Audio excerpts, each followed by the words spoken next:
Hi again.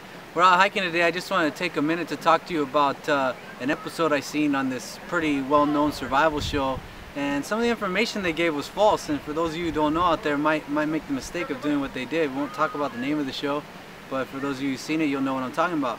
At the beginning of the show, they get this backpack and they're going through this scenario and they're going through it, and they pull out 2 beers. First thing they said is alcohol is a diuretic and you never want this in a survival situation. And they open up the cans, they pour them out on the ground, and they say, oh, but the cans are good for a vessel to boil water or anything like that. And that is true. But the part about the beer not being any good, the alcohol not being any good, that's false. Because if you don't have a water supply around you, say you're in the desert or something like that, but you do happen to have a can of beer, you can boil the alcohol out of that beer.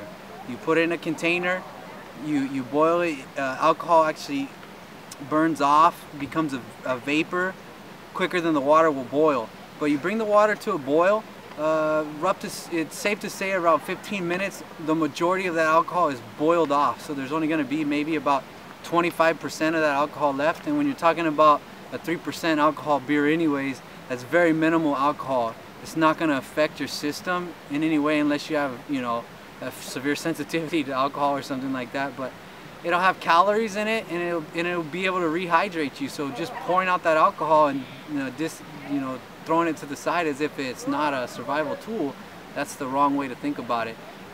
In a survival situation, you want to use everything that's at your disposal in any way you can. Be creative, and also try these things out and research and do your researching and your training and stuff before you get into these situations. That'll help you from making a vital mistake like that. Okay guys, give us a thumbs up if you find this information helpful. If not, you have a blessed day and we'll see you again.